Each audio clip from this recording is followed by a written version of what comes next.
दादी सिसकियां भरती रही और दादाजी ने एक लंबी ठंडी सांस लेकर कहा, तो फिर सुनो बेटा, हम लोगों की कहानी भी उन लालची माता पिताओं से भिन्न नहीं जो बेटा को बेटा नहीं, सोने की खदान समझकर पालते हैं, दूध की पहली बूंद से बारात के आखिरी खर्चे तक का हिसाब रखते हैं और बेटे को चक्रवर्ती ब्याज पर बेचने का प्रयत्न करते हैं। फिर क्षण भर सांस लेने के लिए रुककर वो बोले, वो एक छोटा सा संपन्न घराना था जिसका स्वामी चंद्रमोहन गुप्ता एक रेलवे बुकिंग क्लर्क था। उसकी एक पत्नी थी हिमावती। उन दोनों का एक ही बेटा था नलिन कुमार गुप्ता, बचपन ही से चंचल, नटखट परंतु आज्ञाकारी बेटा जो माँ के सामने तो मन की बात कह लेता था मगर बाप की ऊंची आवाज से भी डरता था। बोलते बोलते दादाजी की आंखें इस तरह विचारपूर्ण हो गई जैसे शून्य में कुछ घूर रही हो, कुछ देख रही हो। सुनील बहुत ध्यान से उन्हें देख रहा था और उनकी आवाज सुन रहा था। नलिन अपने कमरे में कपड़े पहनकर तैयार हो चुका था मगर अभी वो नाश्ते के लिए बाहर नहीं निकला था, बस यूं ही पुस्तकों को उलट पलट कर रहा था। कभी उन्हें जमाकर बगल में दबाता, कभी फिर बगल से निकालकर उनकी सेटिंग बदलने लगता। एकाएक कमरे के बाहर एक दहाड़ती हुई आवाज गूंजी, कहाँ कोने में जाकर छुप गई। नलिन की बगल से पुस्तकें निकलकर फर्श पर बिखर गईं और दिल जोर जोर से धड़क उठा। फिर उसके कानों में किसी औरत की ऊंची आवाज आई, रसोई में हूँ, किसी दूसरे शहर में नहीं चली गई, बस रसोई में ही घुसी रहना सारी उम्र। रसोई में नहीं घुसूंगी तो नाश्ता क्या पड़ोस वाले आकर बनाएंगे। एक नौकर नहीं रख सकते, वैसे इतने बड़े इंस्पेक्टर बन गए हो। हाँ हाँ, नौकर ही मेरे कपड़ों की देखभाल किया करेगा। कपड़े धुलकर आए हैं तो ये भी चेक नहीं किया कि वर्दी की शर्ट का बटन ही गायब है। कई बटन रखे हैं, अभी टाँके देती हूँ। बाहर निकलकर 2 पूरियां रह गई हैं।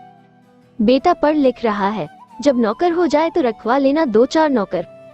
नलिन अपनी पुस्तकें धीरे धीरे ऐसे उठा रहा था जैसे वो पुस्तकें मोम की बनी हुई हों और केवल छूने ही से टूटकर बिखर जाएंगी। वो उन्हें बड़ी सावधानी से झाड़ता भी जाता था। बाहर से चंद्रमोहन के बड़बड़ाने की आवाज आती रही। नलिन का दिल जोर जोर से धड़कता रहा। एकाएक नलिन के सिर पर जैसे बम सा गिर पड़ा, क्योंकि चंद्रमोहन ने ऊंची आवाज में पूछा था, यह नलिन कहाँ गया? घर में ही होगा, जाएगा कहाँ? कॉलेज नहीं जाना उसे आज? मैं क्या उसका टाइम टेबल मालूम करती हूँ? नलिन की ऊपर की सांस ऊपर अटक गई और नीचे की नीचे। उसने बड़ी मुश्किल से थूक निगला और कुछ ऊंचे स्वर में बोला, जी बाबूजी, क्या तुम बहरे हो गए हो? जी हाँ। क्या बकते हो? अरे हप मैं इतनी जोर से तुम्हारे बारे में कुछ पूछ रहा था, क्या तुमने सुना नहीं था? मैं प रहा था। पतलून में बेल्ट डाल, हाथ से डाल रहे थे या कानों से? और जुबान क क्या पूछा था आपने? क्या तुम्हें आज कॉलेज नहीं जाना? जाना है बाबूजी। तो फिर जल्दी से नाश्ता कर लो, मेरे साथ निकल चलो। तो लोकल बस में किराया भी नहीं। बाबूजी, मेरे पहले 2 पीरियड खाली है, तो नाश्ता तो कर लो। वो माँ ने रात भाजी बहुत अच्छी बनाई थी। सुबह से कई बार नंबर 2 से कॉल आ चुकी है, इसलिए नाश्ते का प्रोग्राम ही कैंसिल कर दिया है। एकाएक हिमावती की आवाज आई, चलो तुम नाश्ता कर लो, तब तक मैं बटन लगाए देती हूँ, ड्यूटी को देर हो जाएगी। नलिन ने संतोष की सांस ली, फिर यूं ही पुस्तकों को उलट पलट करता रहा और जब उसने बाबूजी के जाते हुए कदमों की आवाजें सुनी और दरवाजा भिड़ गया तो उसने इस तरह संतोष की लंबी सांस ली जैसे जान बची लाखों पाए। थोड़ी देर बाद बाहर से हिमावती की आवाज आई, अब क्या अंदर ही बैठा रहेगा? नलिन ने अपना सीना फुलाया और पहलवानों तरह चलता हुआ बाहर निकल के आया।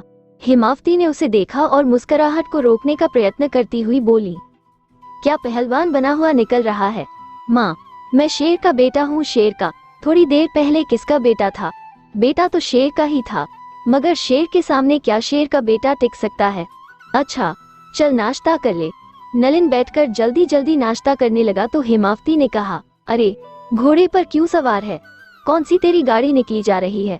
बस गाड़ी ही निकली जा रही है समझो।